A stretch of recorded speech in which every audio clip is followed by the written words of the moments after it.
Hello বন্ধুরা, তো আজকে দুপুরের খাবার রেডি করার জন্য চলে আসলাম। তো ফ্রিজে একটু মেটে আছে, আগে থেকেই আমি সিদ্ধান্ত নিয়েছি ফ্রিজে একটু মুরগির মেটে বা কলিজা যেটা যেটা বলে সেটা আছে, আমি ভিজিয়ে নিচ্ছি ফ্রিজ থেকে বের করে। তো বরাবরের মতো চলে এলাম আজকে দুপুরের খাবারের আয়োজন নিয়ে। তো দেশে এবং দেশের বাইরে যে যেখান থেকে আমার ভিডিও দেখছেন সকলকে আসসালামু আলাইকুম এবং তানিয়াস ফ্যামিলি ব্লগ ওয়েলকাম। তো আমি বাটা মশলা দিয়ে যেহেতু রান্না করব সেহেতু মশলা রেডি করে দিচ্ছি। তো চলে এলাম কড়াইতে, এখানে পেঁয়াজটা ভাজি করে নিচ্ছি একদম 2 মিনিটে, সিম্পল ঝটপট রান্না যাকে বলে। তো এখানে আমি বাটা মশলাটা দিয়ে দেব। বাটা মশলা আমি এখানে দিয়েছি আদা বাটা, রসুন বাটা, জিরে বাটা, শুকনো মরিচ বাটা, ধনিয়া গুঁড়ো ইত্যাদি মশলা দিয়ে ভালো করে কষিয়ে তারপরে এখন যে মশলাটা যে মেটেটা আছে সেটাই দিয়ে দেব। আমি অফ ক্যামেরায় মেটেটা আগেই কাগজে লেবু এবং দিয়ে গরম পানি করে ভালো করে ধুয়ে নিয়েছি, কারণ এতে যে একটা গন্ধ থাকে মেটের একটা আলাদা, সেই গন্ধটা চলে গেছে।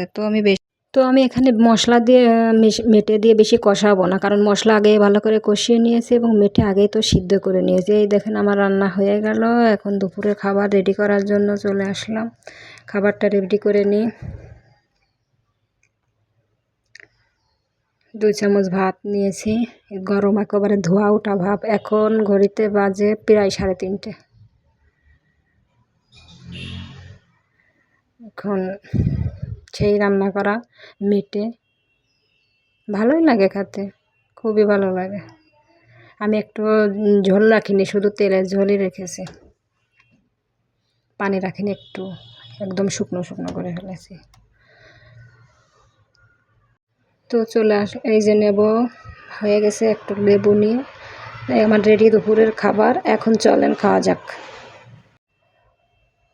বন্ধুরা খেতে বসে পেরেছি, একটু লেবু চিপে নিয়ে। দুঃখিত প্লেটটা দেখা যাচ্ছে না, যেহেতু একাই শ্যুট করি তো এই জন্য প্লেট উঠিনি ভালো করে, তার জন্য সরিষে নিছি। বিসমিল্লাহ, খুবই স্বাদ।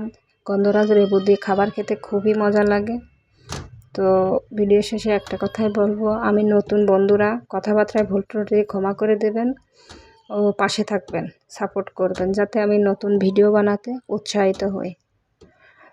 তো এইবার খাওয়া শেষ পর্যায়ে প্রায়। ভালো থাকবেন, সুস্থ থাকবেন, ধন্যবাদ।